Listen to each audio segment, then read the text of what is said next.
in a bit so we don't get cut off. Hey, can the Jets find their manhood after what happened to them in week 7? That and more this week on the couch. Bob Harris, welcome back. Bob, can the Jets matter after being humiliated on national TV again this year? Because the second half schedule looks great. The ghosts all around me.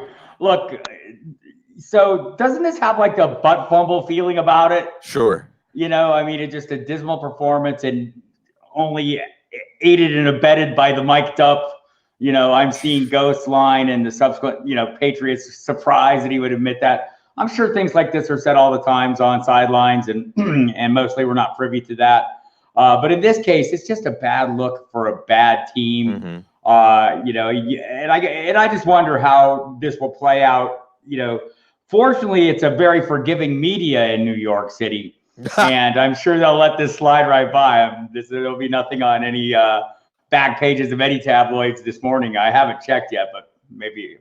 Look, it's not a good look, and I feel like this has, you know, all the makings of a one and done season for a coaching staff, and so. And maybe the next guy will figure out a better way to use this. Really, you know, after all the excitement, enthusiasm Sam Darnold generated last week, I think it's a shame to see this, but it's not entirely surprising. The Saints defense or the Patriots defense has been, I mean, they're playing it. Just in terms of fantasy from a scoring perspective, I mean, it's been insane. But they've given up one touchdown this year. Right.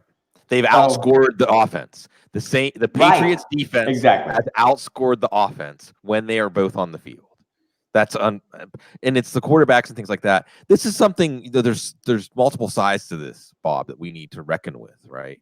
Because on one hand, so as I'm doing the fantasy football thing we do, and by the way, folks, you know, Bob Harris, football diehards, Sirius XM, howdy everybody, Sage, you know, guru, truly, it's there's gurus in our space here. Bob Harris is one of them. It's always great to spend time with you, Bob. But listen, this is extraordinary, right? Because we're not young and we haven't seen anything like this. Like watching the Patriots defense is like watching a video game where like all the controls were tweaked, so it's almost impossible. Right. And it's bad quarterbacks or bad coaches, and there's a layer here of like Adam Gase and the Jets, and like you said, a one and done coach. Sometimes in fantasy football, we get so concentrated on the micro and we forget the macro of, speaking of the video game metaphor. I only played too many video games when I was a kid. Thankfully, I'm not a gamer now, just because there's no room in it for my life. I mean, no room in gaming for my life, no room in my life for gaming. See how I made that Freudian slip there? So you watch, and we're thinking about the characters in the video game, the players, and we're forgetting that there's this coach there with the controls. And the story we experience as someone who buys into players on a fantasy team in some ways gets tied to the personal story of the coach in a way that's like Adam Gase's whole, like, I mean, it's like an airplane with smoke coming out of the hood sometimes watching his teams, and it felt that way again.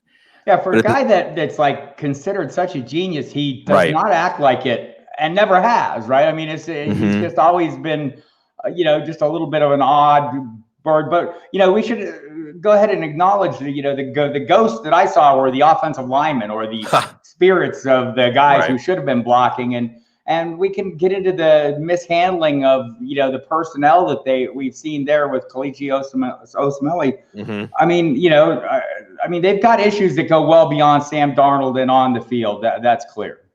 Right. And at the same time, Bob, for fantasy, this has been an odd year in that it feels like the really bad defenses or teams have clarified themselves. So we can look ahead at the schedule now and really get a decent idea of the ebb and flow, because I've been staring at the Jets schedule, Bob, and I'm looking at a lot of team schedule. There's any number of players we bring up, and schedule feels like a more prominent part of player value than any year I can remember. Yeah, because after Jacksonville, the Jets get Miami, the Giants, Washington, Oakland, Cincinnati, Miami again, and Baltimore.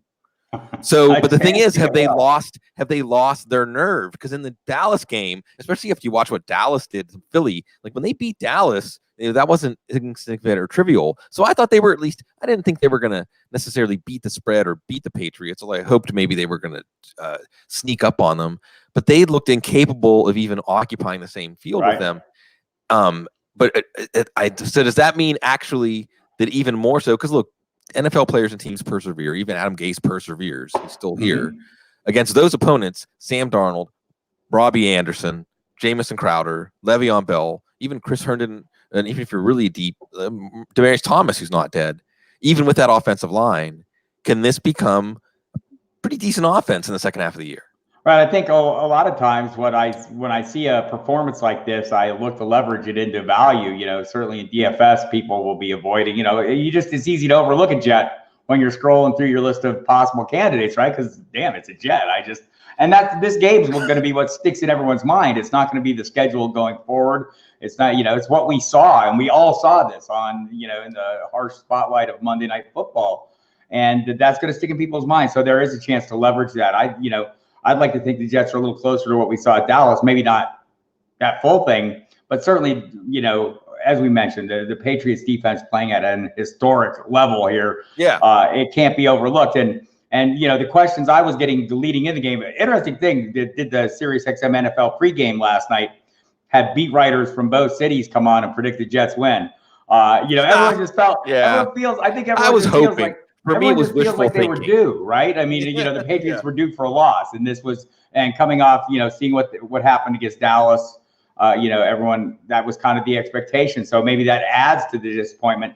I think in cases like this, the best you can do is try and leverage that and take advantage of it. Well, as you know, the week schedule coming up, and they should be able to make some hay. And a lot of people are just going to overlook them. And it's easy to forget that, Robbie Anderson's one short pass away from a 90-plus yard touchdown at any given time, and the Chris Herndon's coming back, and the Le'Veon Bell is still getting an exceptional workload, the workload that we need him to, that we drafted him to have. He needs to do a little more with it. The offensive line needs to be a little busier. We'll see if all that happens, but the schedule is going to be very forgiving for them.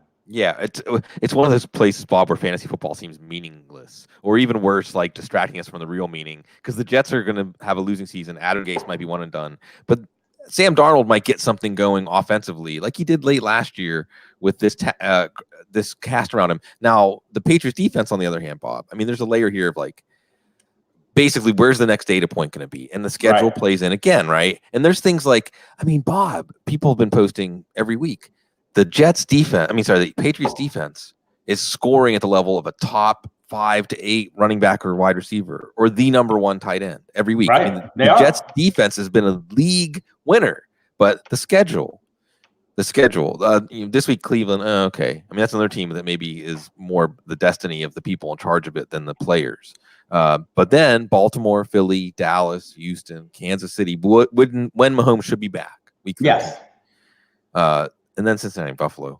But there's 5 weeks there, and we'll be talking about this, Bob, in lineup decisions or DFS lineups too. Are the Patriots just like a radioactive? I mean, there's that. I think of them like a radioactive particle from Chernobyl, just like ripping through everything, ripping through everything in its path, because leaving it worse than they found it, because it's demoralizing. I mean, or do you think these quarterbacks, let's not say offenses, come on, let's say quarterbacks, are these quarterbacks, Lamar Jackson and Patrick Mahomes and Deshaun Watson, are these quarterbacks going to Carson Wentz, Dak Prescott? Not quite the same as those first 3, but can they find something that, again, I chuckle when I think of the other quarterbacks until we got to Sam Darnold, and poor Sam Darnold looked like a little boy. The mono really finishes the picture there. Yeah. Is this defense going to remain dominant? Yeah, it is. Well, I mean, they've got some things going for them. Number 1, personnel. But number 2, they have this coach named Bill Belichick, the de facto coordinator there, that does a really good job. You'll be surprised to learn he's had a lot of success at this. But more to your point, the Patriots, I saw this morning, Tristan Cockcroft at ESPN, 145 points through 7 games, more than every defense but one for the entirety of last year, and we're through week 7. So, I mean, it's totally been a historic pace. But I do think, coaching, scheming, the ability to evolve and rapidly adjust what you're doing, that's something the Patriots do well. I know people hate the Patriots, but one of the reasons they do is because they do things in a super good way. Yeah, and whether it's cheating or whatever, I know, I hear you already, Twitter, yelling at me, but it's true. They're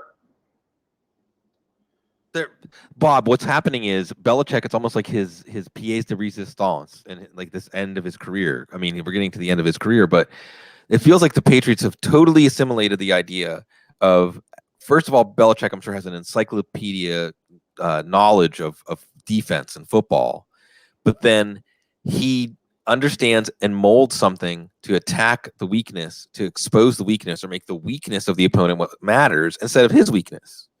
And we're watching it evolve, Bob. It's almost like artificial intelligence becoming sentient or something. Like we're watching this defense evolve each week and be at the place where the offense, exactly expect them to not be. It's why Belichick, Eric Stoner again, is in my head. Belichick is known for taking apart young, hot quarterbacks in the postseason, right? Yeah. It's funny. Instead, look at like what we saw last night in the short yardage situations. So the Patriots suddenly have no fullbacks or tight ends. So suddenly linebackers are turned into fullbacks, offensive tackles are turned into tight ends, and it works just fine. There's no setbacks. And how long has he been doing this? I mean, how long have we seen players, pigeonholed into spots where they have no business playing and watching them do well? And I think it has more to do with the coaching and the environment than it does probably the personnel. And maybe that's what you have to do to succeed in this league, is be able to adapt and overcome these sudden challenges that you face. And the Patriots are certainly really good at that. They are, and it's not so much that to take anything away from Bill Belichick. I just wish the NFL had more people like Bill Belichick. But like, Bill Belichick doesn't coach like he's afraid of getting fired or afraid what people are going to say. Remember having like Kevin Falk, go for it on fourth down, like deep in Colts territory. We all knew that was the right thing to do in that playoff game, and he took the criticism for it because it didn't work. But we all knew that was the right decision. He was process over results a long time ago. I just wish there were more coaches like that. And what's going to happen with some of these coaches? Another one. Because, Bob, we watch the NFL go week to week, and we count up our fantasy wins and losses and things like that. But meanwhile, there's the pendulum. Like sometimes the pendulum swings back and forth, like regression to the mean. But sometimes the pendulum swings so hard that it breaks and the clock just falls apart. Like Chicago, because that's what's happening with Chicago. This offense, it wasn't always pretty, but it could be a productive NFL offense. And he got the running backs he wanted. Now the Kyle Long retirement thing is a factor here, but Kyle Long wasn't healthy last year. This was like an upgrade, him going on IR, right? I mean, whoever you plug in has to be playing at least a little bit better, you would think. So look, Matt Nagy is no idiot, I'm told by Matt. Yeah, Nagy. Right. Which part of the sentence was he referring to? Yeah, I'd like to see some evidence of that on the field, and maybe some more. Look. We always like to see concerted effort to run just to keep opposing defenses honest. I don't think you win the NFL by running the football, but you win by at least challenging opposing defenses to the degree where they have to play you honestly. And and if you're not going to do that, you better have a really good quarterback like say a Pat Mahomes who can carry you on his shoulders. And right now, Mitchell Trubisky is not that quarterback. And I'm going to just go way out on a limb here and say he never will be. That's I think the ballots have come in on that one. Yeah, I think so too. I mean, he is what he is right now, and I don't see that changing anytime soon. And I don't see the Bears changing, noticeably anytime soon. They're going to play really good defense and hopefully, hold teams down low enough where they can stumble into the end zone, or Cordell Patterson can run back the kick. And kudos to the NFL for that Sky Cam thing. I know. That was a watershed moment, in experiencing the game and considering the future of what it could be like. Getting that sense of running right with him, the speed and the chaos that the game is played in, the intensity, and that I can always feel like, Bob, that's the actual special sauce of football. It's like, and I call it like NASCAR with bodies. I mean, it's right on the edge of everything.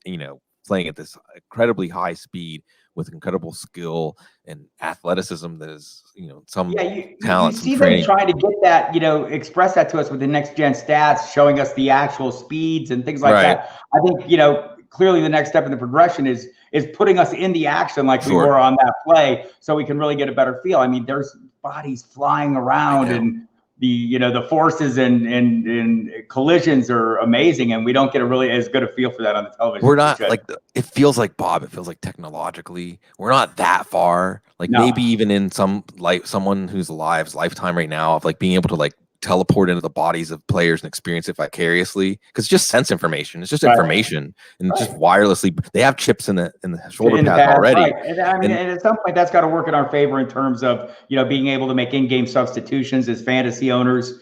So we're watching a game and we see someone, right. Going, I want to make a substitution. I got this guy sitting on the bench. He's hot. I want to get him in there. Things like that. We need to get there. Well, and then as a fantasy player, like when you teleport into a certain player's body, you're like, oh, I feel sluggish. Like I feel like I'm not. This is to be a whole new way of being able to judge injured players, right? It's all coming soon to an existence. I want the David Johnson test model of that one right now. That was funny how controversial that was. It really was. Well, it didn't help that the Cardinals thought they took the opportunity to troll. That seemed like a little bit, over the top. But honestly, if you were listening to that, like Cliff Kingsbury on Friday, when he said, hey, if it was Friday, if the game was today, he wouldn't play. And if you listened to him earlier in the week, when he lamented not using Chase Edmonds more in the previous game, and you look at the trend, the way it was going. Look, I'm not saying that these were surefire things. But there was a number of Chase Edmonds in my DFS lineups, my tournament lineups this week, because I just thought they wanted to play him more. Look, the lies after the fact don't help. So when we hear after the game, well, he was a emergency break glass only guy. Well, no, he wasn't. You started him in the game. You thought he could play, or you hoped he could play, right? And it turned out he couldn't. And so telling us afterwards that he was an emergency guy only, that only makes us more irritated, because we're saying, well, why didn't you tell us that in advance? Well, obviously they're not going to tell us that in advance. And it wasn't true anyway, because that's not what he was. He was the starter. They expected him to play, or at least hoped he could give them some semblance of a normal effort. Yeah, Bob. But you and I both know that this comes back to a bottom line thing that's been around since before fantasy football. That's like, is the game for the gamblers, or is it for the game? It's like the gamblers, like, we own you, because fantasy, I'm saying fantasy, we're aligning ourselves with the old gambling interests that are like, but we kind of are that. I mean, we do own it. We pretty much fuel a lot of their fire. So the interest. Well, that's the thing. See, Bob, this is a real couch day. I'm not finding myself, and fantasy's in full swing. I mean, we're past the halfway point of the fantasy regular season. It passes by so quickly. It's chaotic. Speaking of a NASCAR with bodies, like fantasy football is about surviving damage as much as anything else, and troopering on as getting through that first month of volatility where, right. I mean, we're just now seeing some normalization, I feel like, and and it's never full normalization, right? I mean, there's always going to be things that surprise us and outliers and things we didn't expect. But I mean, we draft based on a lot of assumptions that are built not in the moment, but over the course of time. And when those, September is kind of, I'm saying September is the new August, right? Right. I mean, we're still, because that CBA change, they take away a lot of the hitting, they take away a lot of the OTAs. Then teams, do less in exhibition play to preserve players, and they're not as far along. And then we see September kind of being an extension of the preseason, and weird things happen that we don't expect. And then if you still have a team that's viable come October, right, things start normalizing, and the guys that you were able to hang on to, I mean, not Joe Mixon, because you can't hang on to him, but the other guys that you wanted to hang on to, start doing the things that you expect them to do, or that you drafted them to do. But you have to be in position to take advantage of that, and it's not always the case anymore. No, well, you have to be flexible. You have to be flexible, and you have to be malleable and accepting to things. Like we were just talking about with the NFL and gambling interests, and we're part of that now, right? Fantasy's part of that. Yeah. Like, what drives interest in your sport is that we rate our predictive abilities, or just play a game of luck, like throwing dice, or otherwise do something that just relieves us a burden for us temporarily. Like that's what it exists for, as opposed to it being about the game itself. Like, and when you think about it more that way, you actually, I think, get to better outcomes to drive your fantasy picks or bets or what have you, and really let it be about the players. And when you do that, Bob, like you were describing, with September now being the preseason, thinking of it like October as just when we're starting to learn the true nature, right, of some of these players and units and teams and coaches. Does that mean that we should buy the Packers and Aaron Rodgers? Because I mean, the Oakland's defense looked bad, and they traded away Gary and Conley, like made him walk the plank. But no one made them look that bad. Their schedule is Kansas City, Chargers, Carolina, San Francisco, Giants, Washington. I don't know if Chicago and Minnesota's defenses are good. I mean, not after watching them last weekend. So is this? I mean, this was without Devontae Adams. Yeah, which is the shocker. I mean, you think back to that Philadelphia game. After he left, he walked off. And I can remember that moment, seeing that, because I am very heavily invested in Devontae Adams, that this is not going to be a quick return. Just even when he was sitting on the ground flexing his foot, I said, this is not a good sign. But beyond, look, I think you pin your hopes on the people that can drag your wagon, right? And Aaron Rodgers has been one of those guys. There was a layer of uncertainty here because of a new offense. But to think that Aaron Rodgers wasn't going to, isn't capable of getting something done under all kinds of adversity, with a pretty solid offensive line and an array of skilled players around him, beyond Devontae Adams. And I mean, look, we'll see young guys come up. But we've had expectations for guys in Green Bay before, until Jake Kumro caught that touchdown this past game. I kind of thought he was getting the Abradaris. He was just going to evaporate, or the Jeff Janis treatment. So, but I do think that there are things that we can kind of over the course of time hang our hat on, or that I guess a more apt description is bet on.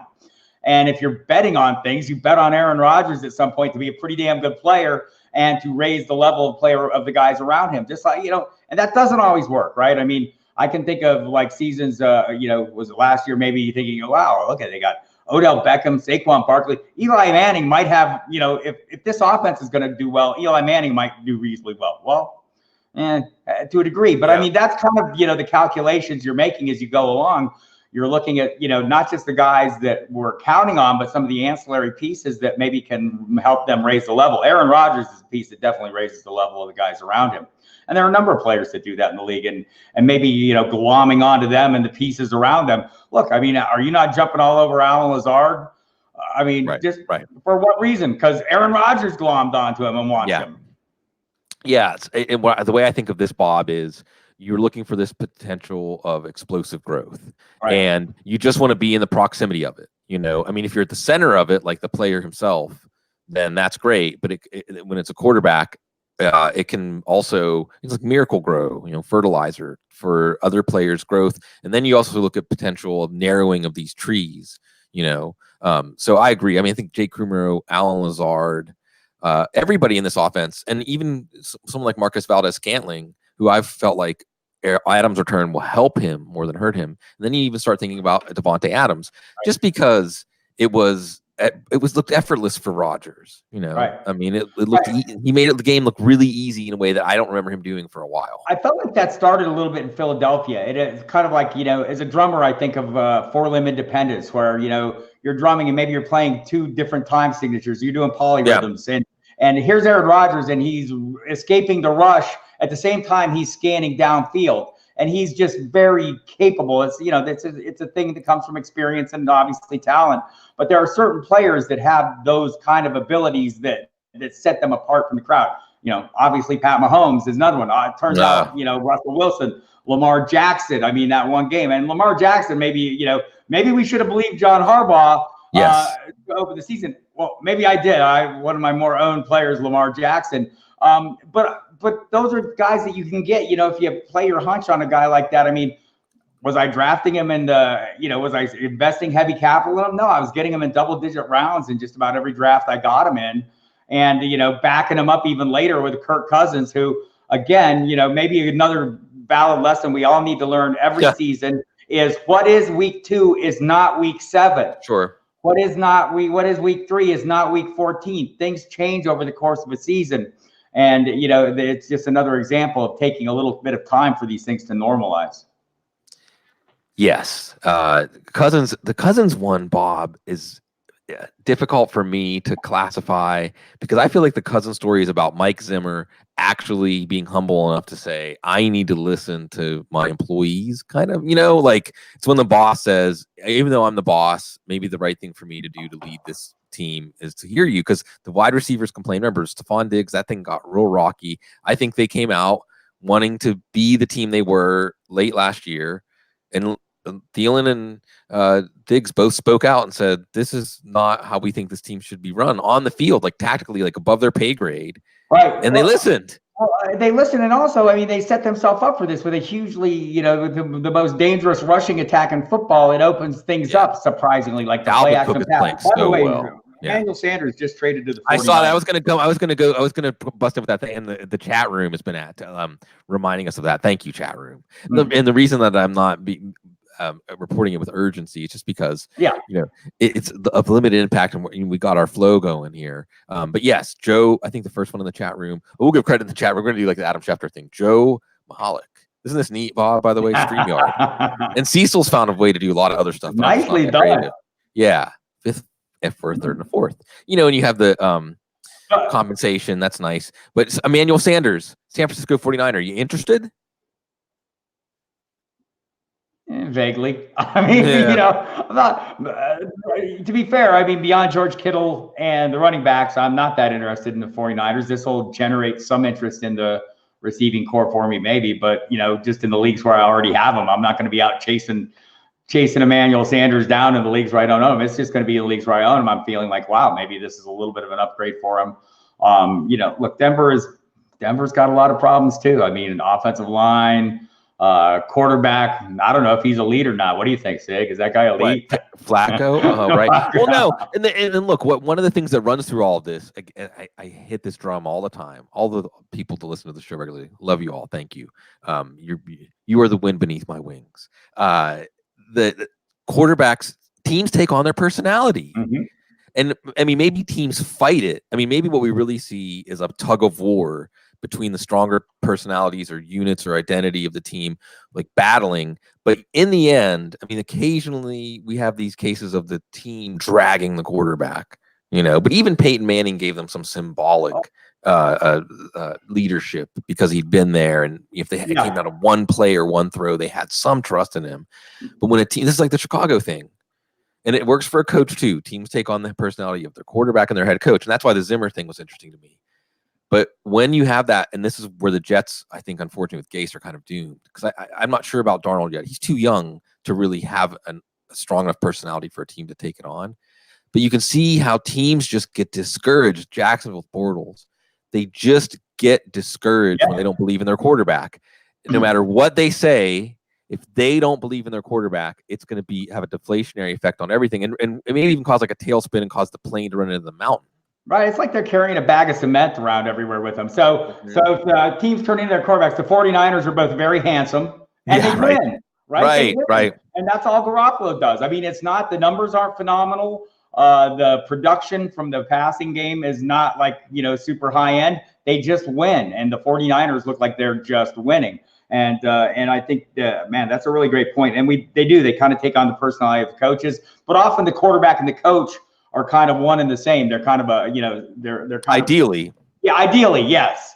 And maybe that's, maybe we're watching Matt LaFleur morph into Aaron Rodgers, and maybe we're watching Zach Taylor morph into, who knows? Morphing into Steve Wilkes. I don't know.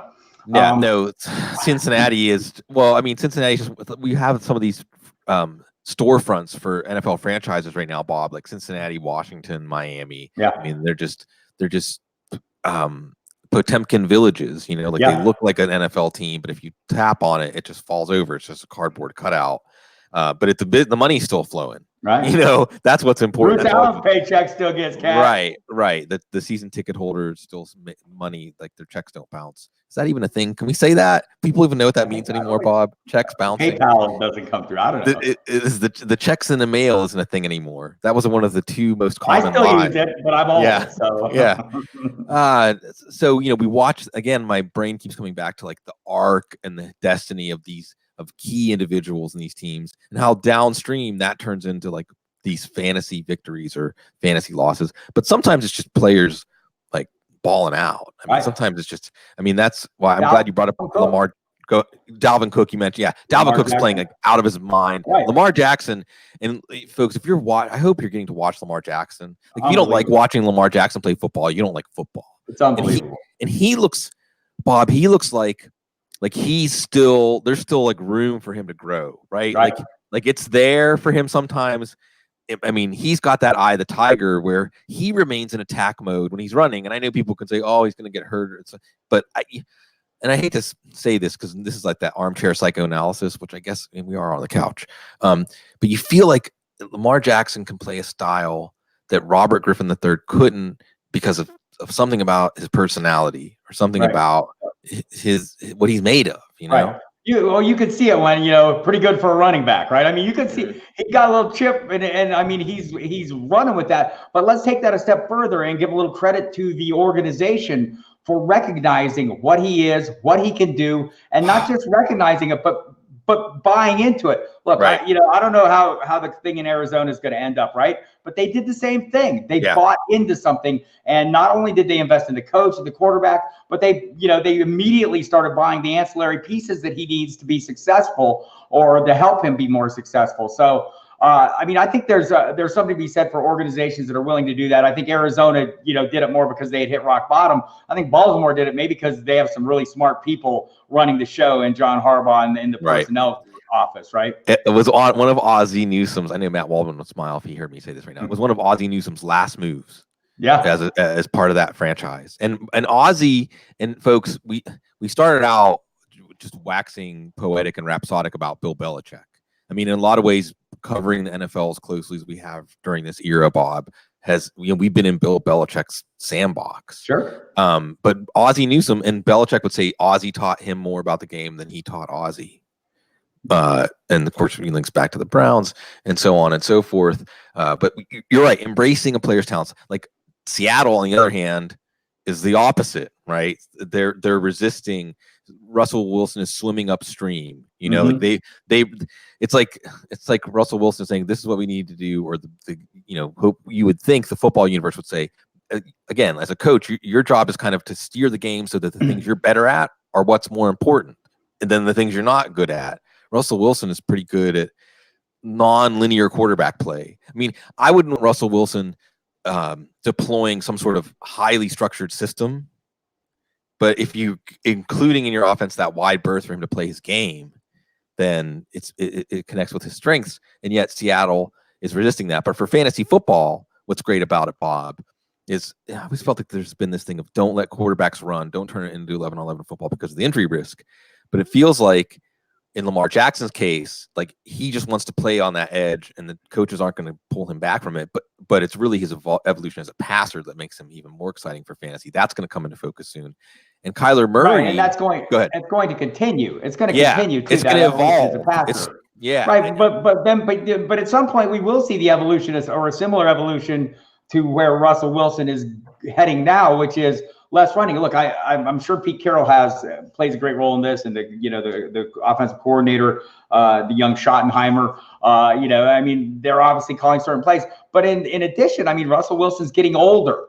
And, some of those athletic abilities, I'm not saying he can't still run the ball, but there's a reason we don't see these 100-yard rushing games anymore, right? So I don't think it's all on the coaching staff. Some of it's on Wilson, just the natural evolution of the player. It's kind of an arc, right? And so we'll see. And I think we'll see, hopefully we'll see with Lamar Jackson a similar arc where, the running and the passing kind of get closer together and become. But I just, I never bought into the he can't throw anyway coming in thing. Because clearly he could, right? I mean, so it was just a matter of whether, of how he was going to be integrated into the offense. And so then, when we see Greg Roman come in as the coordinator, you're going, oh, wow, they maybe get this, that's kind of been his stock and trade over time is these mobile quarterbacks. And certainly they've embraced it. But I do think there'll be an evolution for him like there is for every player. And a lot of it is due to age and athletic ability.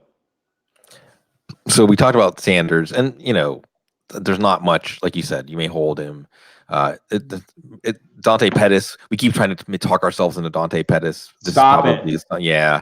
Although, again, looking at the schedule. Stop it. I just want to, yes, you're right. For this year. When that they still have Arizona, so they have a delicious Arizona sandwich coming up after this week. How delicious is the Arizona side of that bread with Patrick Peterson? Oh, it's true. It's Danny true. They Jones got says aggressive. not really tasty. Yeah, that's true. They got aggressive with Patrick Peterson back, and they got Chandler Jones, who's just a bad mofo. And they do have Atlanta in week 15. So you pick your spots. You might pick your spots there, although it's George Kittle time. I still think George Kittle has some big games in it. I mean, if you drafted these guys like, Emmanuel Sanders, if I've been drafting him and he's been serving as my wide receiver 3, maybe I have a little hope that he actually starts producing like a wide receiver 3. Right. If I've been playing Dante Pettis, I probably had damn good reason to, because there's not anyone else on earth alive that I can add in my roster. So, and maybe Emmanuel Sanders unleashes the whole pack. No, that's not happening. Yeah, and it is the Sanu trade. I mean, okay, Calvin Ridley. I still feel like in the back of my mind, Atlanta and Tampa have like collapse of potential. Like even though we're penciling them for 350 yards, but just at some point, again, the players just like weary. It's like they don't really want to show up and play. Right. I feel like the Sanu trade for fantasy, it barely registered on my radar. Mine either, but the only thing it registered on was my Josh Gordon shares. Are they not telling us something that But then when you think you dig a little deeper, or you get the full story. I mean, this has been something the Patriots have been trying to do since since the offseason. Maybe that was when they weren't sure about Josh Gordon, and now the interest is rekindled because maybe again they're not sure about. I don't know. So that's really the biggest impact for me is what does this mean for Josh Gordon? What don't we know? When is the other shoe falling here? Yeah, and I'm afraid with Josh Gordon, like I'm as guilty as anybody. We're still chasing 2012 or whatever. Well, when you see that greatness, when you see that true transcendent greatness, you want to be part of it in some way. Fantasy football allows you to feel like just a little bit, like we were talking about earlier about virtual reality projecting into a player's body. Like this idea that you share in that glory a little bit, but it's not happening again. Okay. I want to ask you more of a big question, Bob, and kind of appeal to all of your experience of just watching how things unfold. Because again, I'm going to talk about schedule. Jacksonville, starting in week 12, Tennessee, Tampa, the Chargers, Oakland, and the coup de grace, the candle, the icing, Atlanta. Week 16, Bob. Week 16. Is it going to be Nick Foles or Gardner Minshew starting that game? It's going to be Nick Foles. And yes, Twitter, I know it was 2013 we're chasing. Leave me alone. Good Lord. It'll be Nick Foles. Look, I mean, and Gardner Minshew, I mean, if he, if any other rookie quarterback came in and did the things he was doing, they would consider this a huge success, even a first-round pick. I mean, you would think, wow, this is amazing. Somewhere, Dwayne Haskins is going, damn, wish I was doing Gardner Minshew things. So I've been Baker really Mayfield, impressed. Bob. Baker Mayfield saying wishes he was doing Gardner Minshew. He can't even grow the same mustache anymore. But I think it'll be Foles. I think their plan seems to be going back to Foles. Seems like it's been that all along. I think they're really happy with what Minshew got. And I can remember when he came in and working with Mike Dempsey on my Sirius show. He's there in the building on a daily basis, and I asked him, well, what do they like about Minshew? What is it?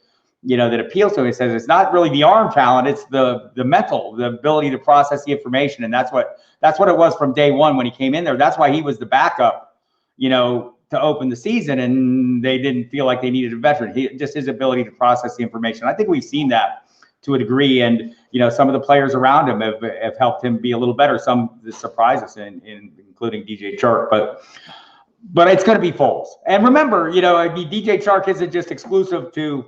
No, it was a beautiful over-the-shoulder touchdown that Foles got hurt on. Exactly. So I think Foles can support the same value as Minshew. And just my addition on Minshew is I think it is the processing speed, but it's the calmness. It's the emotional, placid state. And that may have to do with the speed he played at in college. I think there's something to be said for that level absolutely. of Well, and Kyle Allen. So we talk about this a lot, Bob. Air raid, right? And what is it like just basic psychology or basic conditioning, just more reps, more times of solving this non-linear puzzle and seeing what happens. I tried this is what happened. I tried this. Like I varied my arm angle like this, or somehow varied my mechanics to account for this player coming out. And each time it's like a data point that the brain, our supercomputer, right. That kid that does the Rubik's Cube in 30 seconds didn't do that the first time, right? Yeah. He's done that a couple of times, and it's the same with these players. And that's exactly right. It's the conditioning. And that's why, I always wonder when we see the young quarterbacks come in, I don't know why you don't throw them right into the fire right away.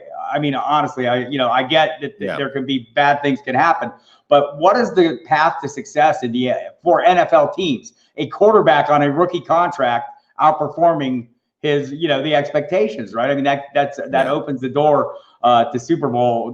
It's certainly a good path, as good a path to the Super Bowl as you'll find. So, and I think that's why I'd be looking for guys that have done this high speed processing of information in their college career and trying to move them into my team. Yeah, the year of the backup quarterback, Bob. We haven't seen anything like it. I mean, Matt Moore, here he comes. And Matt Moore. What I might take out of that, by the way, is just make an offer for Patrick Mahomes. It's kind of like when Saquon Barkley got hurt. I heard some people coming to me with like, "Oh, I can get Barkley for this or that." Get him, Barkley. Yep. Get Patrick Mahomes. Yep. Like, make an offer. Just check, folks. And check on Tyreek Hill if you want to stomach it. I understand if you don't want to. Right. But if you do, if you play fantasy that way, then check on Tyreek Hill too. Try to leverage. Always be looking to leverage, someone else's misfortune, when blood's in the streets, fears. That's part of this is we're playing on people's fears, and don't be afraid to play them up either. I mean, so work that. Even with Alvin Kamara, you might be able to sneak in. But actually, I'm already seeing it. Honestly, I'm getting questions on Twitter that are like, should I let go of Alvin? What? Yeah, why trade would you for this make or that trade? So people are out there making offers, and don't be shy to jump into that pool. You have to ask. But it's on the year, and when I think of the year of the backup quarterback, Bob, I think it was Chase Stewart, my colleague at Football Guys, who does Football Perspective, FBG Chase, had brought up that maybe seeing Gardner Minshew look as good as he did in an opportunity that he doesn't get without an injury means that, and I'm not putting words in his mouth, this is how I would put it, that it isn't always a meritocracy, or who gets opportunities, and it's the draft skews it and types skew it. And it's going to be interesting to see if maybe because Bob, every year I would be saying over and over again, there aren't 32 starting quality quarterbacks, but now all of a sudden, like, maybe there have been all along, and the right guys haven't been getting a chance. Right. Look, we talk about this every year at running back, right? There are going to be running backs down the stretch that we're not talking about today that are going to win people titles. Yeah. Right. Whether C.J. Anderson rolls off the couch or Jeremy Hill shows up with a team or whatever, someone is going to win it. And what does that due to? It's due to opportunities more than it is their ability or the scheme or whatever. A guy gets a chance. Now, look, there's a combination of all these things. I'm not downplaying that. But first and foremost, nothing happens without the opportunity. And that's the same for these backups. I will say not everyone, we don't need to see everyone. Yeah. Jump out. We don't need to see any more Kalen Ballage. We don't need any more Kalen Ballage, right? Right. I'm all about the Mark Walton, but but so apparently it's Miami. But look, we probably don't need to see a lot more Josh Rosen in bad circumstances. I mean, maybe this guy could excel if you threw him into the perfect situation, but we've now seen him in two lousy situations, and I don't see that either of those situations getting better. He just can't excel under those circumstances, right? And maybe Ryan Fitzpatrick can't grow, right? Right, exactly. And he needs to grow, but maybe the cagey veteran. And look, Jameis Winston, I mean, he is what he is right now at this point. He's not going to change. No, and so maybe it is time to see what a Ryan Griffin can do. Change. Marcus Mariota, so there you have it. And even poor Andy Dalton, because I think Andy Dalton's fighting with all of his might. But see what Ryan Finley can do. He's so good, though, when he's the red rifle, but the redheaded stepchild, not so good. No, he's one or the other. You don't know which one's showing up. I mean, look, like in reality, Bob, like sometimes when I'm out in the world, Bob, these are the kinds of thoughts that slant through my head, okay? Like when I see folks in service jobs, the bottom of the pyramid of jobs that are positive and engaging and enjoyable and take a chance for this transaction in the marketplace to have a human moment with me. Like, I feel like those people are the real heroes, right? Because it'd be easy to go to those jobs and just be miserable and spread misery. And I feel like that's heroic. It's a heroic act to go out into the world and shine your positivity and your human spirit through in a setting often like a McDonald's or whatever that is downtrodden. And I feel like that's Andy Dalton with the Bengals. Like the job that he's had, he's done it with all the panache and verve and everything he had. We saw his limitations on display many times. I say this because I think the Dalton Bengals era is definitely winding down. Sure. But nothing's going to grow in these places. Young quarterbacks aren't going to grow in these places. It's going to be really interesting to see who takes a chance on Josh Rosen, for that matter. In that idea, like someone's going to take a chance on him next year, and we'll see. Well, if it's going to be any better. Will he make a Alex Smith like resurrection at some point? New England. I mean, it would take right, and I mean, it's going to be New England, right? No. The Patriots are ending up with that Trevor Lawrence kid. Everyone knows that. Yeah, that's how the universe works. It would just make sense, Bob, if it's the Patriots. Like, it just makes so much sense that it makes your brain hurt. Like for a 5th round pick or something, and then he ends up being the heir to Tom Brady and whatever. I mean, Belichick pulls his mask off, and he's a lizard and things like that. I say that, Bob, because we're down to the last 15 minutes. I did it earlier than 10 minutes. Last 15 minutes, we can kind of go off the rails. We may drift back into fantasy too. There's a bunch. I thought we were already off the rails. I thought I had driven us. I'm never on the rails. It's so funny. That reminds me of a kid's book that I saw once. I can't remember. It's an old kid's book, like from the 40s, 50s, 60s. It was like the train was trained, learning to be on the rails. And he sees the horses playing out in the fields, and the trainers are like, "No, you have to stay on the tracks.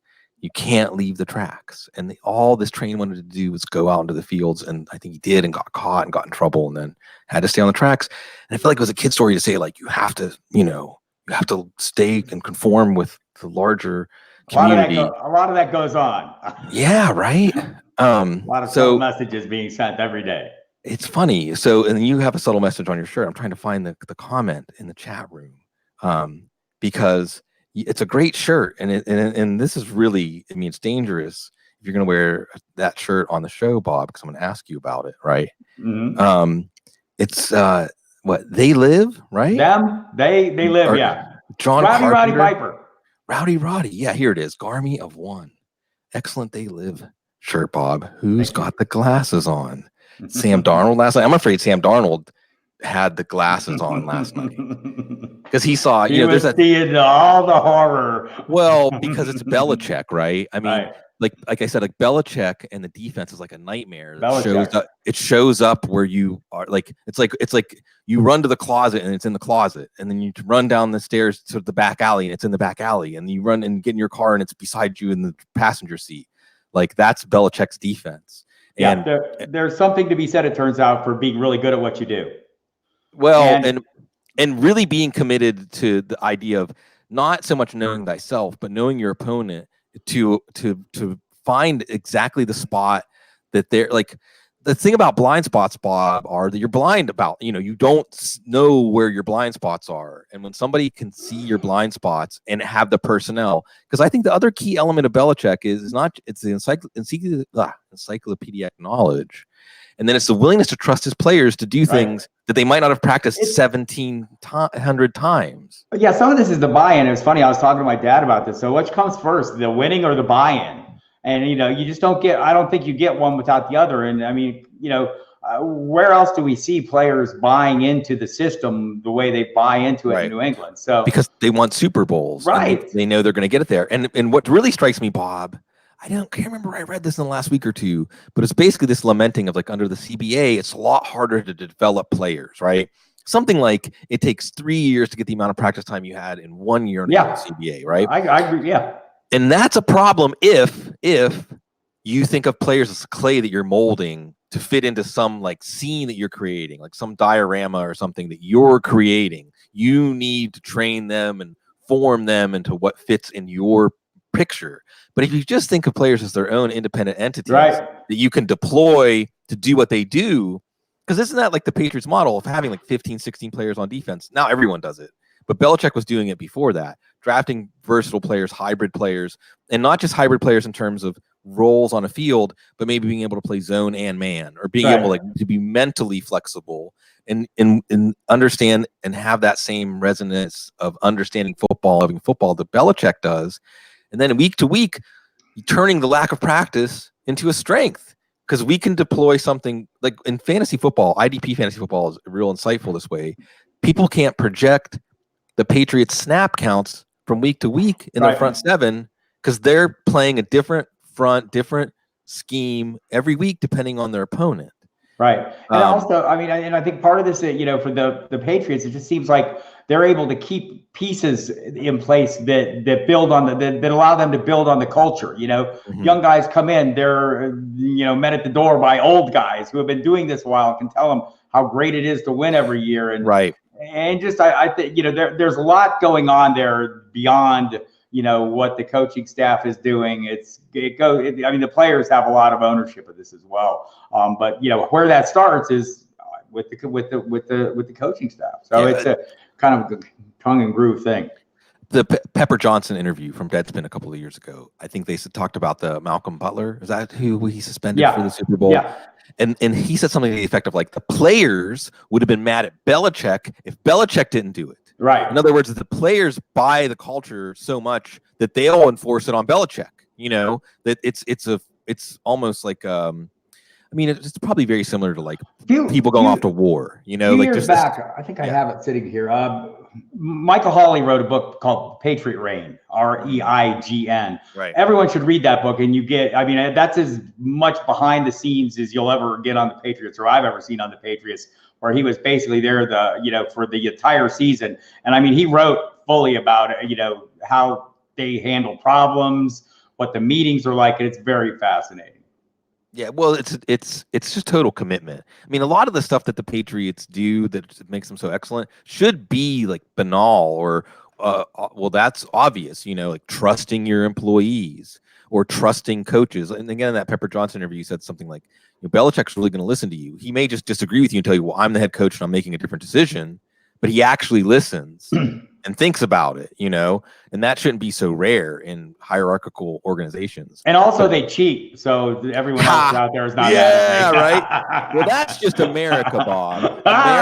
America, in America, not cheating, you're not trying. Winners are the people who care the most about winning. It's true. Right? In America, what determines who wins in the end is who like just can't live with the idea of losing.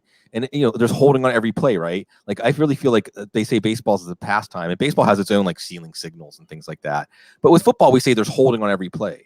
I mean, in football, like, it's an open strategy. It's always tripped me out that baseball was the league with the steroid controversy and stained by performance-enhancing drugs, because football, it's almost so obvious and out in the open that, I mean, you're taking every possible measure to optimize your body, right? You know, including growing your forehead in the case of Peyton Manning. So it's just accepted in football because football embodies that American idea. I mean, now, Bob, speaking of They Live and having the glasses on, because, you know, They Live, folks don't know that film, John Carpenter, 80s, classic, like true cult classic. So all around, like the Invasion of the Body Snatchers idea that there's an alternate reality going on, that people who claim to be looking after our best interests are actually some sort of invading force that is exploiting us, basically. Almost prescient. Huh. Well, it's just a way that science fiction has always been a way for us to work out how we feel about what we're in. And absolutely, this is where, like, I'll just reveal my politics. Like, I think that there is a force that looks at us just like a plot of land to farm and harvest our fruits. And then when we go barren, then they just move on to the next plot of land, you know? And They Live, you know, it's about trying to get people. I was also watching a documentary last night, Bob, about the Toynbee tiles. Real mysterious, about someone that was putting a new 2001 idea out on streets, tiles that get embedded in streets around cities in the Northeast, right? Like an art project, but also one that to provoke something. And this film absolutely is provocative. And we're just in that time. It's a way of expressing like how we feel, and we've had a lot of conversations on the air, conversations off the air, and just sometimes I say, Bob, like I want to stand up and just say, like, doesn't everybody see what's happening, what's going on? Put the glasses on, people. Right. I'm not even sure where I was going with this, Bob, except that you wore that shirt. So we're going to put it out there, and we're also just going to put out there the idea of realizing it's interesting too, because I want to say, Bob, there's been a revival of stories of like children banding together to defeat some ancient evil. There's been a like woke, right?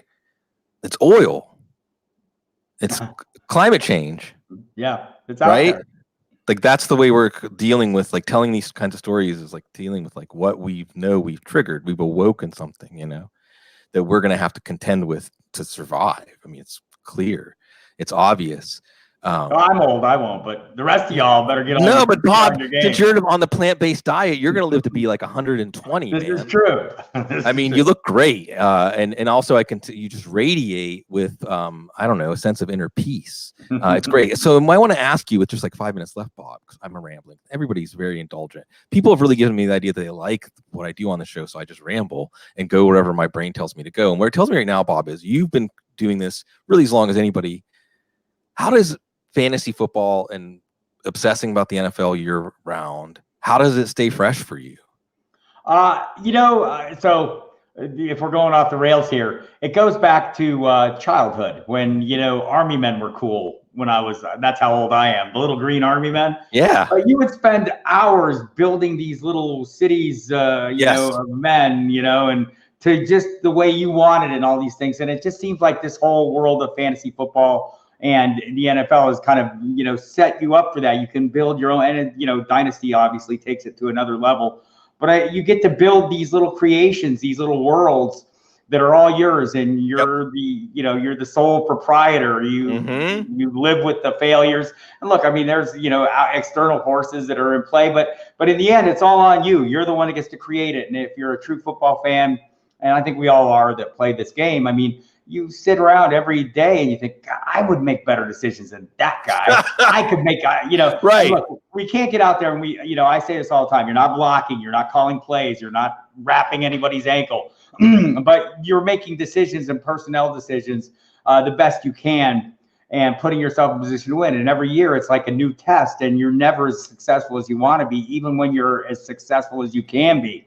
And so I think that's the thing that keeps you driving is, next year is my year, right? No matter what, no matter if you win titles, whatever, but I'm going to take it to the next level. Yeah, I'm going to take what I learned this year, and I'm going to be better. I was thinking about it the other day, and I'm not like a huge DFS aficionado. I love playing, and I play every week. I have a handful of GPP lineups because it's like you're watching games with lottery tickets associated with the game. Sure. And to me, that's kind of the essence of fantasy football. I mean, it takes your excitement level, your enjoyment level, and gives you a personal connection to that game and the sport that you love. And I think for me, that's always been the allure of fantasy football. When I started playing it, beyond that, just being a nut for information and being addicted to wanting to know every little thing and trying to, get that little edge on the guys around me and the girls around me to say, look, I knew that and you didn't, right? So when I was sitting here the other day watching the games on Sunday and I had the shares of Chase Edmonds, I'm like, wow, I'm like, not a lot of people. It's exhilarating. Yeah, exactly. And then all the guys with Marvin Jones are going, yeah, suck it, Harris. So, Sure. So, it is. But that's what it is. There's a lot of good layers there, Bob. I think that the one that I've hit often that you hit almost immediately was this idea that you're in control. Like there's a piece when you're managing your fantasy teams that whatever your troubles are, whatever the stresses are, or the things that eat away at you, they kind of fall away. Or even while we do these shows and while we talk to people, it helps. And that's, I think, the unburdening. I've already brought it up once in the show. The connection. That's why we connect with the audience connects with us, and we connect with the audience because we are all one and the same. Yeah, I've told you this 100 times. Everyone out there watching us right now is pretty sure they could do our job every bit as good as we could, were it not for whatever quirk of fate holds them what they're doing. And they're not necessarily wrong, right? I mean, we're just guys who started doing this essentially. And I think that's one of the joys of fantasy football too. It's a great equalizer for all of us. Every man and woman out there watching us right now can take the same level of ownership in their team that we do. Yeah. Dungeons and Dragons, but with football players. Yeah, that come instead of rolling the dice, it's like watching the thing to make the dice come up. It's great. And you're right, Bob. And it's funny because sometimes when I hear a lot of people tell me, and I'm not humble bragging when I say this, just a lot of people that are in the industry say like they listen to our shows, or they listening to me made them want to start doing it. In some ways, I could be insecure. I am insecure. And I could say, well, does that mean I'm not very good? And they thought I can do this better. But they can. And what it makes me want to say in this last minute, I'm counting down, is that we're all magical thinkers. We are all magical thinkers. Now, sometimes it's hard. Our environmental factors make it hard to use our ability to like think things into existence, to think about something more than the reality, the downtrodden reality we're part of. But we're still supporting that in some way, even in a way that we're not realizing that we're doing, because like you and I are having this conversation and we're fantasy football analysts because one day we decided, well, I'm going to try to do that. And everything around us is just people thinking something and trying it. So if we can get anything out of this, I hope that people will continue to try to do whatever it is they want to do and win. And it means you get to talk to people. If you get into fantasy football, you get to talk to people like Bob Harris, and you get to talk to you classy people. Thank you so much.